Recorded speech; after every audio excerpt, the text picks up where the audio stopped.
é o nosso Deus. Muito bem, queridos. Nós vamos, então, retomar, os nossos estudos do Catecismo Maior.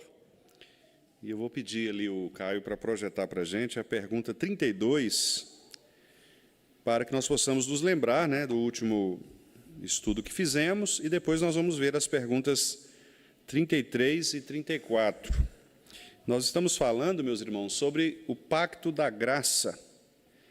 E eu quero lembrar os irmãos de que nós estamos tratando, não é de uma seção do catecismo, que mostra exatamente como Deus, em Cristo Jesus, nos salvou da morte, nos salvou do pecado, nos salvou do inferno, e fez isso por meio de Cristo, o nosso Senhor, não é?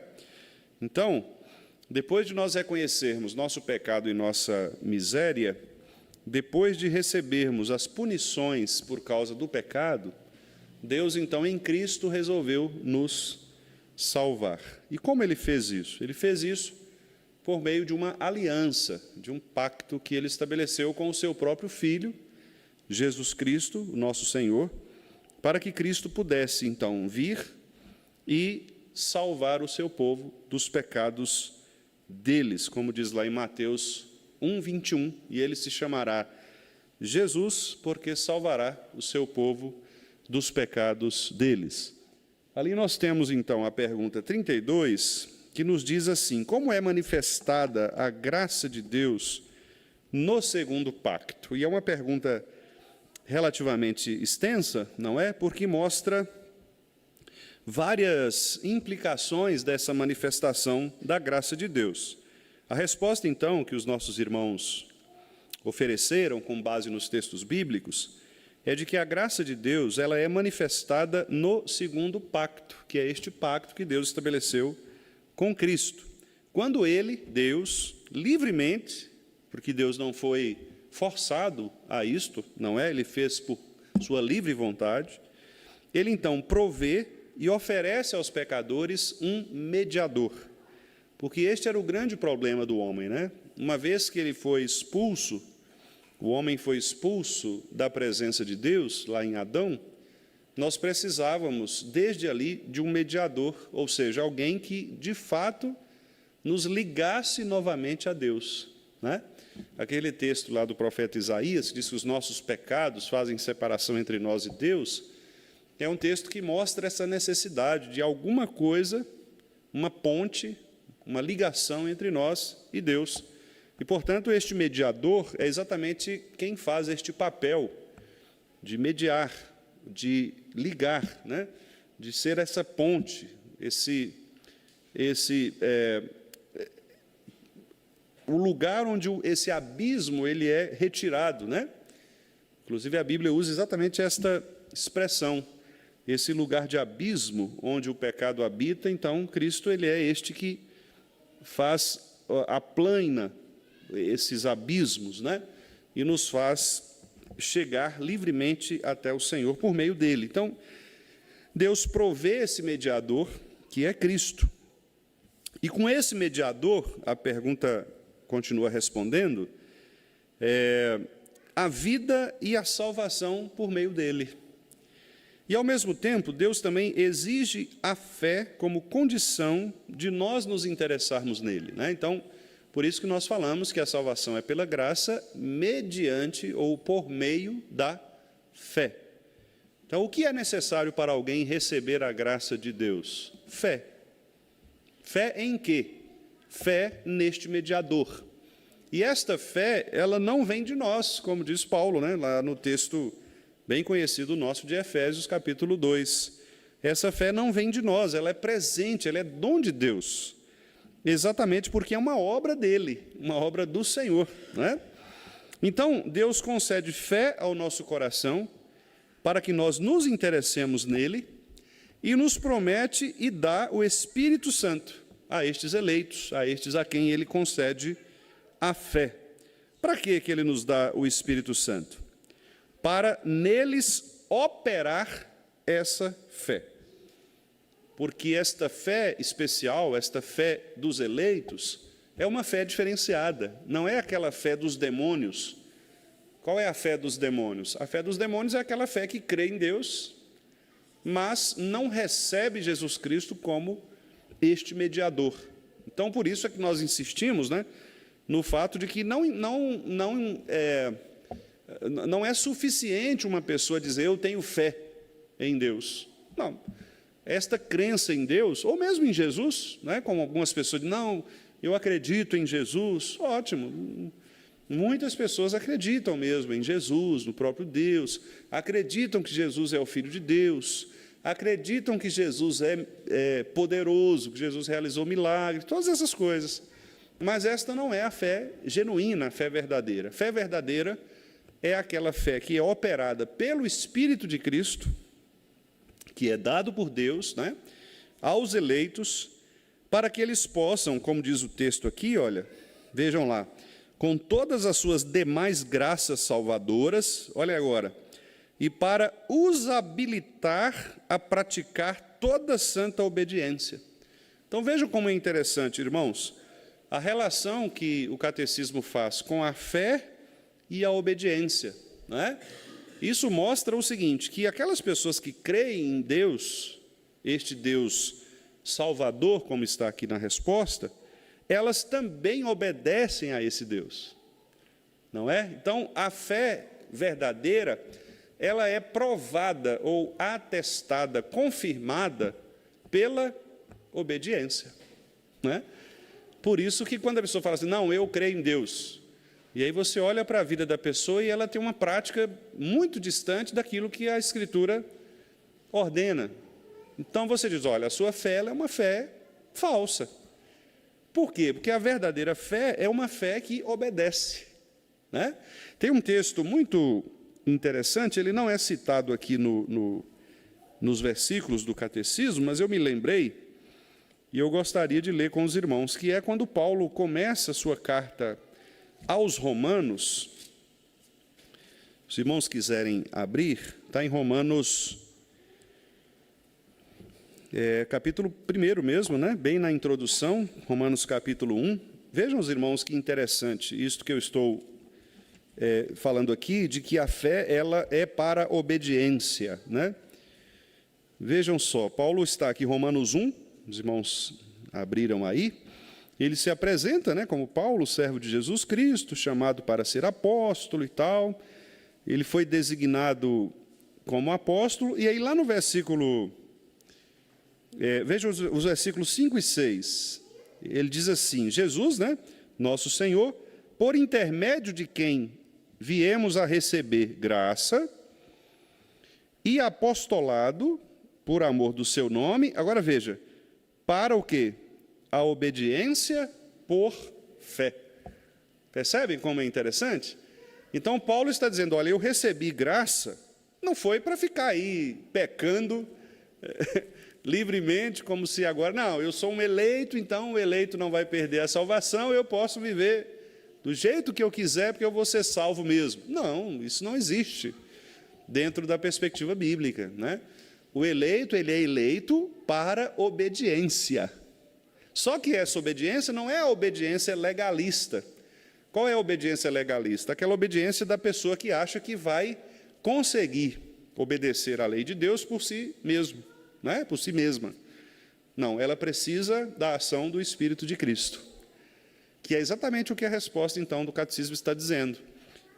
A graça de Cristo nos é dada para nos habilitar a praticar toda santa obediência. Olha que interessante. Então, o eleito, ele recebe de Deus a graça para obedecer. E isso é interessante, porque algumas pessoas acham que a graça é só para ser salvo.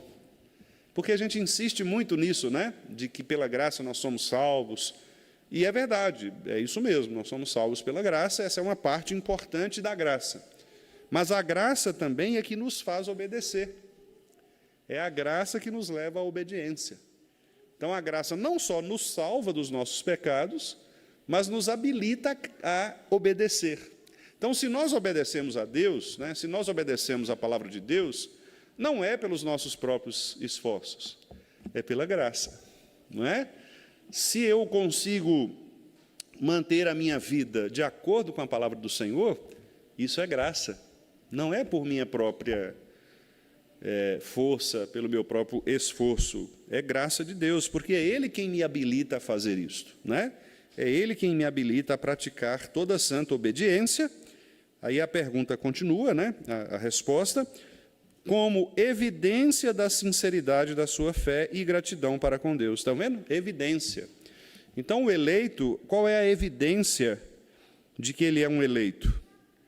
A obediência à palavra do Senhor com sinceridade e gratidão para com Deus. Então, meus irmãos, aqui, apenas para lembrar os irmãos, nós tratamos desta pergunta no estudo anterior, né? E para ambientar os irmãos, então, nós estamos exatamente tratando deste ponto.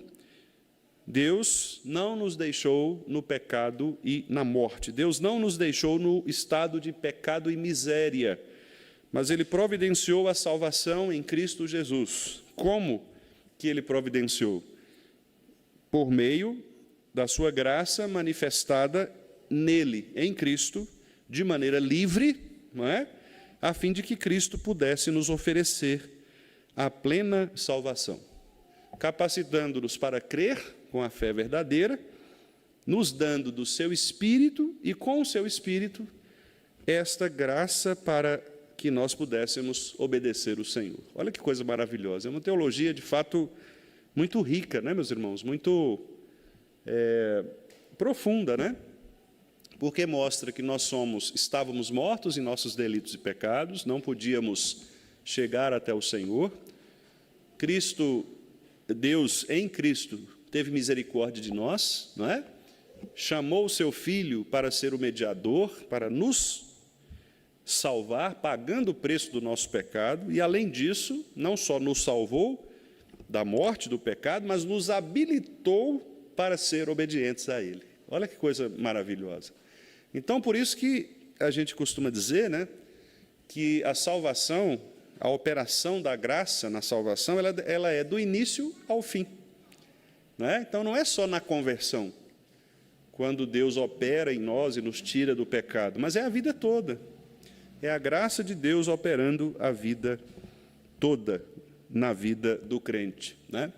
Porque sem a graça de Deus nós jamais conseguiríamos obedecer a Ele, jamais conseguiríamos fazer a sua vontade. Então, se nós estamos hoje aqui, nesse estudo, né,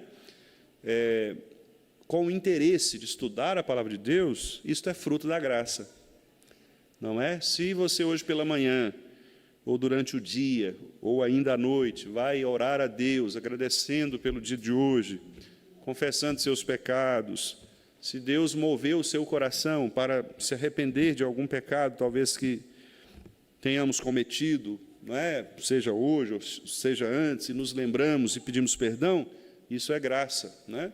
Se Deus coloca em nosso coração a motivação para obedecer a Ele, isso é graça. Então, toda a vida cristã é pela graça. Por isso que nós, reformados, somos, de fato, considerados, né, somos chamados a igreja, ou teólogos, né, ou a teologia da graça, né? Nós, de fato, vivemos pela graça, em todos os aspectos, desde quando somos eleitos até quando somos glorificados no céu com o Senhor. E aí, na pergunta 33, vou pedir o Caio para também projetar para a gente, nós temos uma pergunta menor e que nos diz assim, né? O pacto da graça, ele foi sempre administrado da mesma maneira? Ele sempre foi administrado? Então, nós estamos falando aqui agora do modo como Deus administrou este pacto. Como Deus, então, fez manifestar a sua graça ao longo da história da humanidade, dos seres humanos, dos seus eleitos. O que nós vemos na Bíblia é que Deus fez sempre a manifestação da graça, contudo, Ele fez isso de maneiras distintas, de maneiras diferentes. De um jeito no Antigo Testamento e de outro jeito no Novo Testamento. São graças diferentes? Não, é a mesma graça. Mas a forma de Deus aplicar esta graça, ou administrar, que é o termo que o catecismo utiliza, Administração significa, os irmãos sabem, né, o que é administração? É o mesmo sentido que nós usamos nos dias de hoje. Administrar é você cuidar, é você estabelecer uma ordem, né? Quando você fala, por exemplo, a pessoa precisa administrar melhor o seu tempo. Você está falando de quê? Você está falando de uma pessoa que precisa organizar melhor os seus horários, né, de modo a cumprir as suas atividades. Eu preciso administrar melhor a minha casa, ou seja, eu preciso ordenar as coisas, eu preciso cuidar de alguns aspectos para que algumas bagunças, né, diárias sejam eliminadas. A mesma coisa é aqui. Quando o catecismo fala administrar o pacto da graça, está falando exatamente como que Deus ordenou as coisas, como que Deus cuidou para que esta graça fosse, então, aplicada aos eleitos. Então, a pergunta, ela nos diz aí, né? Foi administrado da mesma maneira? Vamos responder juntos, irmãos? O pacto da graça não foi sempre administrado. Acho que o meu aqui está diferente, né? Deixa eu virar aqui para eu ler com vocês.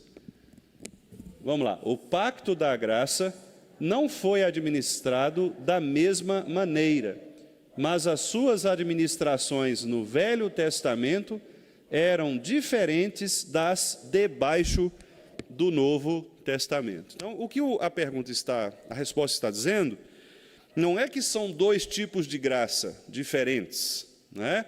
O que a resposta está dizendo é que é a mesma graça, contudo, Deus manifestou esta graça de modos distintos. Vamos ver estes dois textos que estão indicados aí. Primeiro, a segunda carta de Paulo aos Coríntios. Segunda carta de Paulo aos Coríntios. No capítulo 3, versículos 6 a 9. Segunda carta de Paulo aos Coríntios, 3, de 6 a 9. Segunda aos Coríntios, 3, de 6 a 9.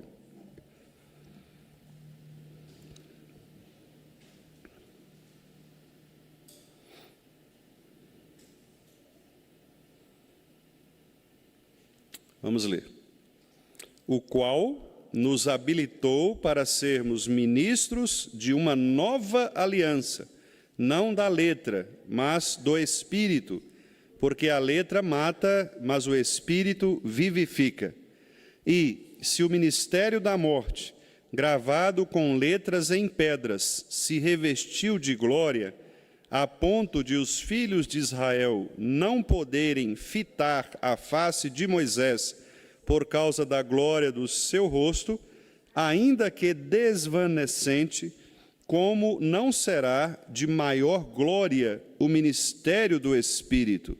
Porque, se o ministério da condenação foi glória, em muito maior proporção será glorioso o ministério da justiça. Um texto um pouco complexo, né, por causa do argumento de Paulo, mas não é um texto difícil, não. É talvez um pouco confuso na leitura, mas não é um texto difícil de ser interpretado, embora, às vezes, muito mal interpretado, né? Especialmente o versículo 6. Certamente os irmãos já ouviram a letra mata e o Espírito vivifica, né? Para falar contra nós que somos conservadores, né?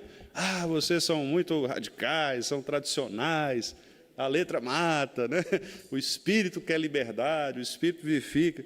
Paulo não está falando de nada disso, Paulo não está falando de um culto tradicional, de um culto ordenado, Paulo não está falando disso. Paulo está falando aqui do tempo em que as pessoas viviam debaixo da lei, no Antigo Testamento, e do tempo que as pessoas agora vivem sob a unção do Espírito de Cristo que desceu sobre eles, neste novo ministério, que ele mesmo diz aqui no versículo 6, da nova aliança. Então, letra aqui para Paulo era a lei, conforme os judeus, eles tinham o costume de representar a sua religiosidade. Então, como que era a religiosidade para o povo judeu? Eles tinham que cumprir a lei. Cumprir a lei significava exatamente fazer tudo certinho ali, conforme estava nos regulamentos da lei. Mas nós sabemos que esses nossos irmãos do passado, eles nunca foram capazes de obedecer à lei completamente. Basta você olhar para todas as personagens bíblicas, os mais famosos, né? E você vai ver que todos eles pecaram, todos eles quebraram a lei em algum ponto, né? Noé quebrou a lei, Moisés quebrou a lei, Abraão quebrou a lei, Davi quebrou a lei, todos eles quebraram a lei.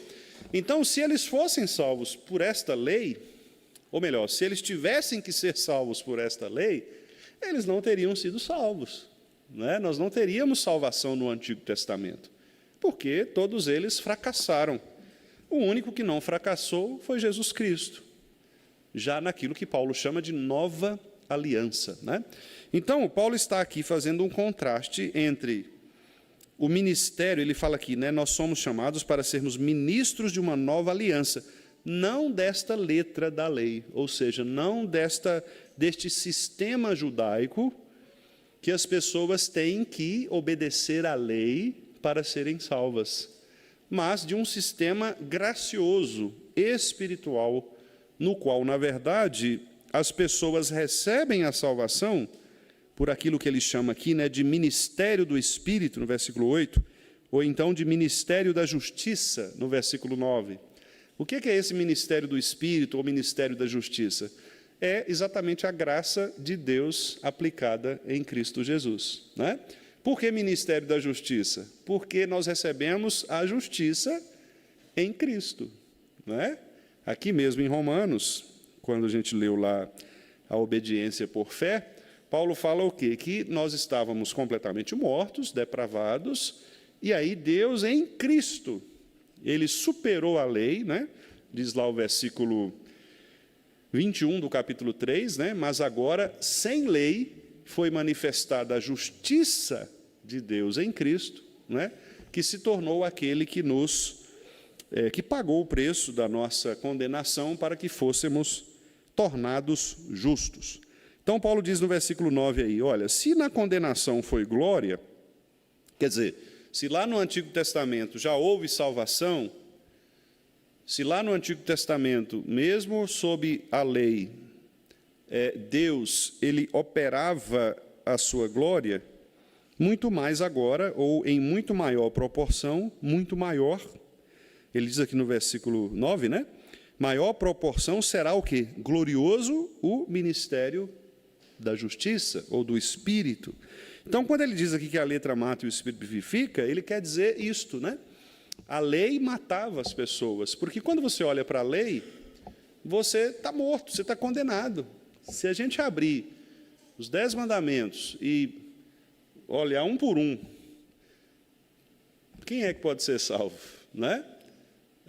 Aquele mestre lá tentou fazer isso com Jesus, dizendo assim, mas como eu posso ser salvo? Jesus falou, olha, basta você obedecer aos mandamentos. E Jesus ainda foi bonzinho com ele, porque Jesus só deu 2, né? Ele abreviou os 10 em 2. Ele falou, olha, amar a Deus sobre todas as coisas e o próximo como a ti mesmo, né? E aí a pessoa se viu numa situação delicada, porque nós amamos a Deus sobre todas as coisas, do modo como Deus exige. Se a gente for ser bem honesto, nós vamos ver que não, né? De toda a tua força, alma, entendimento, coração, não é? Nós não conseguiremos fazer isso todos os dias, em todo o tempo de nossa vida. Em algum momento, nós amamos alguma coisa mais do que a Deus. Amamos a nós mesmos, amamos, né, talvez os bens que nós temos, ou talvez outras pessoas. Nós somos levados à idolatria em alguns momentos, né? O crente, pela graça, ele é trazido de volta, ele se arrepende, mas nós não vamos conseguir fazer isso 100%, né? Se você olha, por exemplo, não furtarás, aí você fala, às vezes nós roubamos do Senhor. Não só nos dízimos e nas ofertas, como diz lá o profeta Malaquias, mas nós roubamos de outro modo. Nós roubamos, por exemplo, o tempo que deveria ser dado a Deus em nossas vidas. Nós damos mais tempo a outras coisas do que ao próprio Deus, né? Enquanto aquele que deve receber a nossa adoração, não é assim? Então, quer dizer, para onde você olhar, em qualquer um dos mandamentos explícitos, você vai ver que não há como você cumpri-los completamente. Então, é isso que Paulo está falando. Se você colocar a lei diante de você, a lei vai te matar. A lei vai te condenar. E aí ele fala assim, olha, se houve, então, misericórdia de Deus nessa época, em que as pessoas estavam debaixo dessa lei, quanto mais agora. Quanto mais agora, quando Cristo, ele cumpriu a lei. Então, por isso que ele diz aqui, né? Por isso que ele exalta a nova aliança, dizendo, agora nós vivemos debaixo do ministério do Espírito, agora nós vivemos no ministério da justiça, cuja proporção gloriosa é muito maior, porque nós vivemos debaixo de uma nova administração, né? De uma maneira diferente de Deus aplicar a sua graça. Afinal, Cristo já veio, e tendo vindo e cumprido a promessa do Antigo Testamento, ele então agora findou, né, ou cumpriu, ou usando as próprias palavras de Jesus, ele consumou, está consumado, né? Ele consumou a obra que havia sido designado para fazer. E com isso, depois de cumprir, depois de consumar a obra, ele então estabelece, né, essa nova etapa, esse novo modelo de Deus aplicar a sua graça. O outro texto é o texto de Hebreus, capítulo 8, vamos abrir lá também, Hebreus 8, 7 a 13. Hebreus 8, eu já disse aos irmãos que a carta aos Hebreus é a carta mais clara, né, para fazer esse tipo de comparação, porque o objetivo da carta aos Hebreus é exatamente este, comparar o Antigo com o Novo Testamento. Se você quer entender como que funcionavam as coisas no Antigo Testamento e como funcionam as coisas no Novo, é você estudar a carta aos Hebreus, né? Porque ele faz exatamente esse paralelo, ele coloca de um lado como era o judaísmo e de outro como é o cristianismo. E ele nos faz a seguinte pergunta, né? De que lado você quer ficar? E ele vai dizer para nós, com os seus argumentos, que ser cristão é muito melhor do que ser judeu. Essa é a tese do escritor aos Hebreus, né? Claro que um judeu de hoje não vai aceitar o nosso argumento, né? Porque, obviamente, mas essa é a proposta do escritor aos Hebreus. Vamos comparar aqui, é como se ele dissesse, vamos comparar aqui, e aí mostrar que, no final das contas, ser cristão é melhor do que ser judeu. Bom, Hebreus 7, né? Aliás, Hebreus 8, não é isso? Hebreus 8, versículos 7 a 13. Vamos lá. Vamos ler juntos, então, esse trecho. Porque se aquela primeira aliança tivesse sido sem defeito, de maneira alguma estaria sendo buscado lugar para uma segunda. Olha que argumento interessante, né? Ele está dizendo, olha, se o Antigo Testamento tivesse funcionado, o que ele está falando de funcionar aqui? Aqueles sacrifícios lá de animais, aquelas cerimônias culticas, aquelas festas, né? Todas aquelas cerimônias que a gente conhece. Ele está dizendo, se aquela tivesse funcionado, se nós tivéssemos sido salvos por meio daquelas cerimônias, então não precisaria de uma segunda cerimônia, de uma segunda aliança, não é? Que foi Cristo. Mas aí olha o que ele vai dizer. Vamos lá. 8. E, de fato, repreendendo-os, diz, eis aí, vem dias, diz o Senhor, e firmarei nova aliança com a casa de Israel e com a casa de Judá. Não segundo a aliança que fiz com seus pais, no dia em que os tomei pela mão, para os conduzir até fora da terra do Egito, pois eles não continuaram na minha aliança, e eu não atentei para eles, diz o Senhor. Então, aqui ele está falando da aliança antiga, né? E é interessante, né, irmãos, porque ele pega os próprios escritos do Antigo Testamento. Isso nos mostra, né, como que é importante a gente conhecer os argumentos daqueles que a gente quer discutir, com aquelas pessoas que a gente quer discutir, com que a gente quer debater. Às vezes nós temos um grave problema, quando a gente vai conversar com pessoas a respeito do Evangelho, de ignorar os argumentos que a pessoa está apresentando.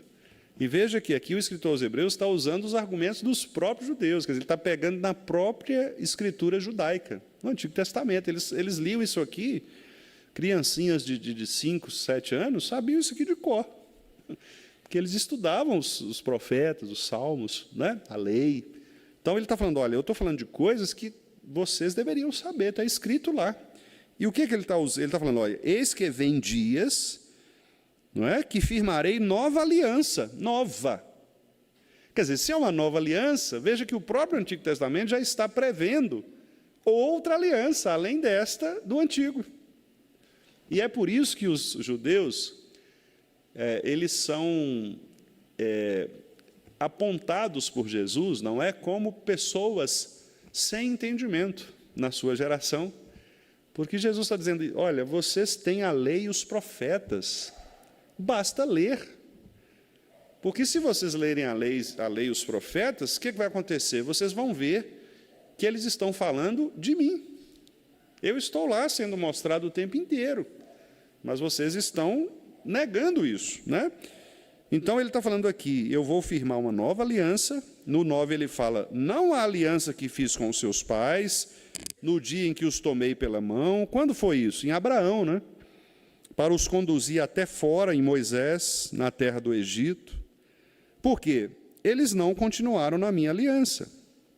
Quer dizer, o escritor está dizendo aqui, olha, os próprios escritores de vocês, o próprio Antigo Testamento está dizendo que a aliança que eu fiz com o povo judaico, com Abraão, com Moisés, não funcionou, porque eles mesmos negaram a aliança, eles mesmos deixaram de me obedecer.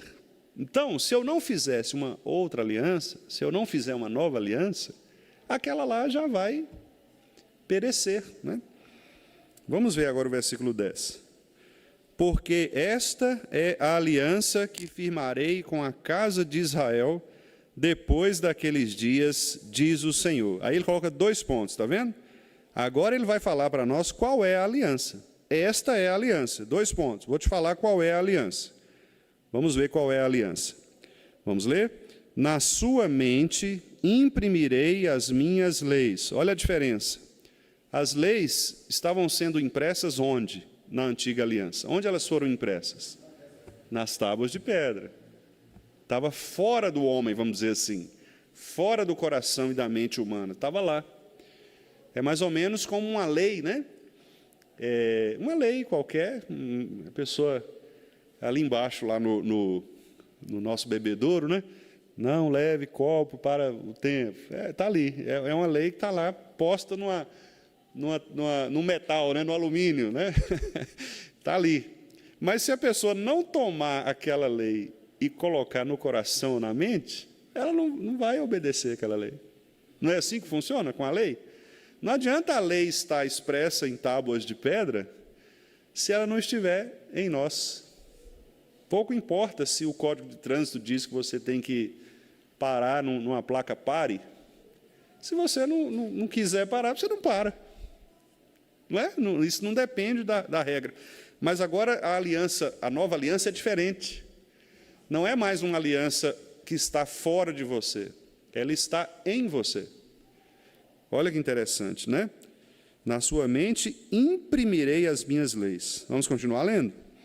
Também sobre o seu coração as inscreverei. E eu serei o seu Deus, e eles serão o meu povo. E não ensinará jamais cada um ao seu próximo, nem cada um ao seu irmão, dizendo, conhece ao Senhor, porque todos me conhecerão, desde o menor deles até ao maior. Pois, para com as suas iniquidades, usarei de misericórdia, e dos seus pecados jamais me lembrarei. Aí agora ele vai explicar para nós, no 13. Vamos ler? Quando ele diz nova, ele está falando aqui do profeta, né? Ele está assim, quando o profeta diz nova, o que ele está falando? Torna antiquada a primeira. Ou seja, bom, se é uma nova, a antiga passou, já é velha, já é antiga, né? Se o Congresso Nacional ele promulga uma lei não é? Que contradiz uma lei anterior, a anterior acabou. O que vale é a nova, né? Tanto que os decretos presidenciais, as leis, vêm assim, a partir de agora, cumpra-se, né? Nesta data. Ou então, esta lei terá vigor a partir de 1º de janeiro de 2025. Então, quer dizer, deu 1º de 25, acabou o resto. Documento de carro, né? Você tem validade até o dia tal. A partir dali, você tem que ter um novo documento, senão... Quer dizer, é isso. Então, se a nova foi colocada, é porque a antiga passou. Vamos ler o finalzinho do 13. Ora, aquilo que se torna antiquado e envelhecido está prestes a desaparecer.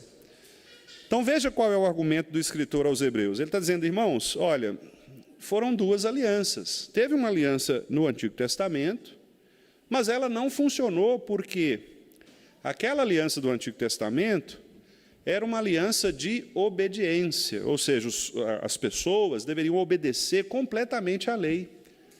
Mas elas não obedeceram. Ele está dizendo aqui, os pais de vocês, né, quer dizer, os nossos antepassados, eles não obedeceram, eles não continuaram na aliança, eles pecaram, eles erraram, eles falharam. Então Deus precisou fazer uma segunda aliança, diferente, para que agora ela tenha validade. Como é que é essa aliança? Ao invés de colocar a lei fora, externa a vocês, para que vocês olhem para a lei e obedeçam ponto por ponto, ele vai colocar a lei na mente e no coração. Ou seja, nós seremos agora, pela ação do Espírito Santo de Cristo, e aí, inclusive, é um outro ensino bíblico, não é, muito interessante, que é a ação do Espírito Santo no Antigo e no Novo Testamento, e os irmãos vão ver, quando a gente chegar, né, nesse ponto, se Deus quiser, nós vamos tratar disso. O que foi o Pentecostes, por exemplo? O derramamento do Espírito, né, que a Bíblia chama de últimos dias. Então, veja que ali no Pentecostes, o que aconteceu foi exatamente a permanência agora completa e integral do Espírito Santo de Cristo. Ah, então não tinha Espírito Santo no Antigo Testamento? Claro que tinha Espírito Santo, né? Ele é eterno, é Deus, estava ali. Mas a forma de ele, então, estar com o povo de Deus, ou se manifestar no povo de Deus, foi diferente na antiga e na nova aliança. Nós vamos falar disso, né? Porque agora o Espírito, então, ele inscreve no nosso coração. Eu gosto muito desse verbo inscrever, porque ele é diferente do verbo escrever. O verbo escrever é algo mais superficial, externo. Né? Por exemplo, você pega um papel e você escreve. Você pega uma caneta e você escreve. Só que a tinta da caneta ela fica por sobre o papel, né? Tanto que existem até formas de você apagar. Pega um lápis, por exemplo, você escreve, você apaga, porque ele fica sobre. Agora, inscrever é você esculpir. É você gravar de forma que, para você tirar, você tem que quebrar, você tem que adulterar. É tipo chassi de carro. Aquilo ali é inscrever, né? Quer dizer, está gravado ali no ferro, no metal, né? De maneira que você não consegue apagar, a não ser se você adulterar mesmo. Você fizer alguma coisa ali de adulterar, né? de raspar, quebrar, né? Então, é diferente. Então, aqui o texto está falando assim, Deus vai colocar a lei no nosso coração de tal maneira que ela vai estar mesmo impregnada, gravada, de modo que você não vai conseguir retirá-la. É interessante isso, né? Então, por isso que Paulo, lá em Romanos, fala que os homens são indesculpáveis diante de Deus. Por quê? Porque quando eles nascem, todo ser humano, independente de ser eleito ou não, ele tem a norma de Deus gravada no seu coração. Olha que interessante, né? Então, o homem ele é indesculpável, porque não adianta ele falar, eu não conheço, eu não sei, não sabia. Não, você é criatura, você é a imagem e semelhança de Deus, então você tem a lei de Deus. E agora, com os eleitos, Deus faz ainda mais, né?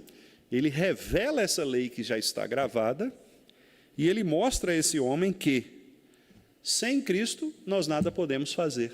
Por isso que ele diz aqui, eu serei o seu Deus e eles serão o meu povo. Repare que é uma aliança relacional. Deus nos chama de seu povo. Nós não somos uma criatura qualquer, uma criação qualquer. Nós somos povo de Deus, que é o Salmo 100, né? Somos o povo de Deus. Entrai por minhas portas, né? Vocês são o povo do seu pastoreio, rebanho do seu pastoreio, né? Então, meus irmãos, concluindo, o que nós estamos aprendendo aqui na pergunta 33? Nós estamos aprendendo de que a graça sempre existiu, sempre, no Antigo e no Novo Testamento, sempre existiu.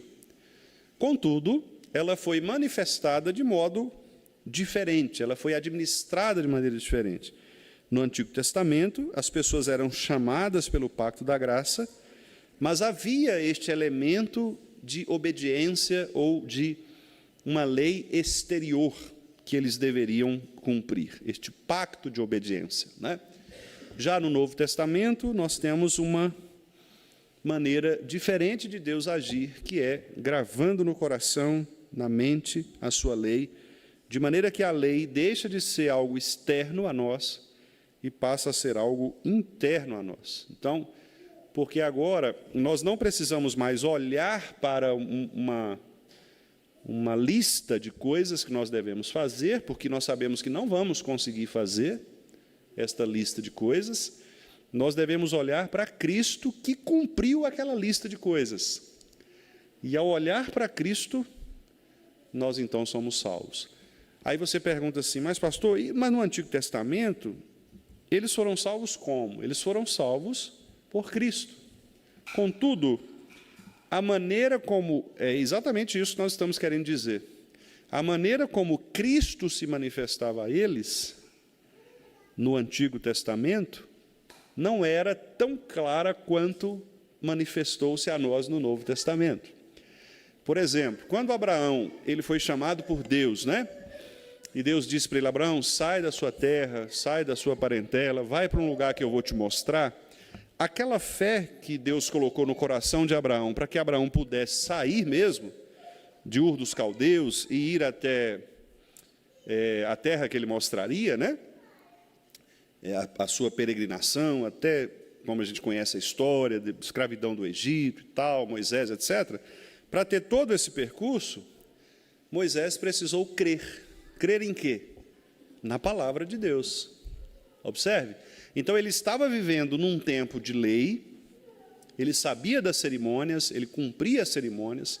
Quando ele, por exemplo, pega Isaac para o sacrifício, aquilo era uma cerimônia, não é? Ele faz toda a cerimônia. Quando o pacto acontece, Deus coloca os animais, os irmãos conhecem, né? E Deus passa por eles, tal. Eram cerimônias. Mas veja, Abraão, ele creu em quê? Ele creu na cerimônia? Não, ele creu na palavra de Deus.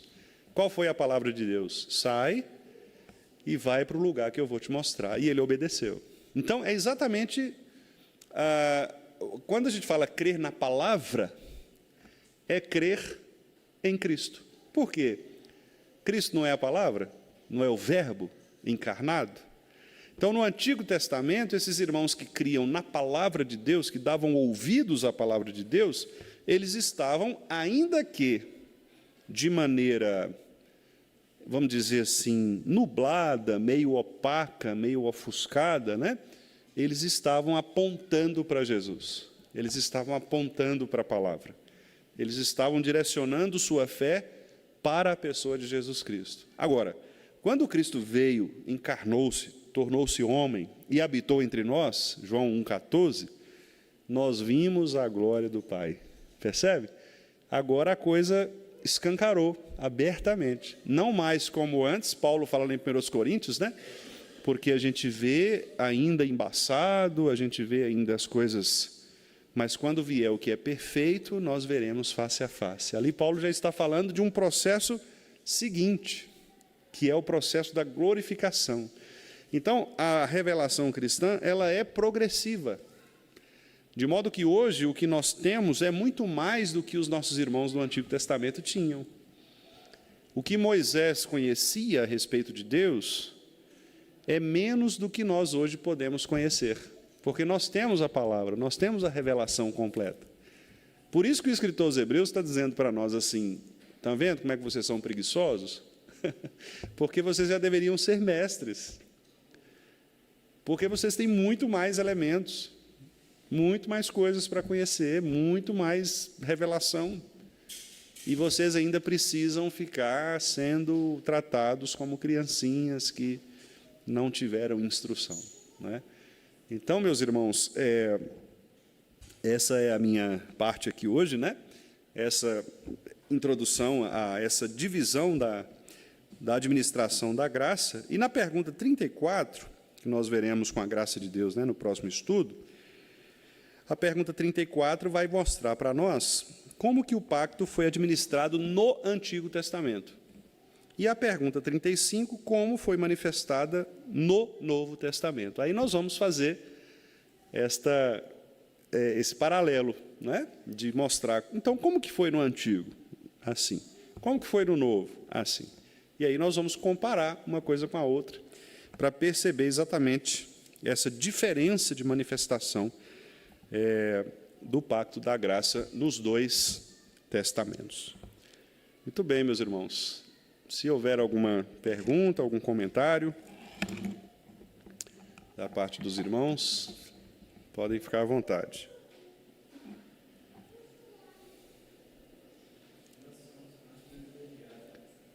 Sim.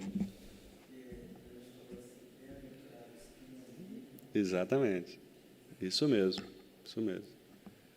Porque os que não viram, né, irmão Romar, eles... a fé que nós precisamos ter, né? E é por isso que, quanto mais as religiões elas trazem imagens para dentro da religião, elas prejudicam a fé, né? Imagens, quanto mais a igreja precisa de imagens para mostrar Jesus de alguma forma, ela está prejudicando o Evangelho, porque, na verdade, o Novo Testamento é a ausência total de imagens, né? Nós não precisamos como o Antigo Testamento precisava. Por isso que o escritor aos Hebreus chama essas cerimônias do Antigo Testamento de sombras, né? Aquilo ali eram sombras, quer dizer, eram coisas que eram mostradas, mas agora não precisamos mais. Nós não precisamos mais, né?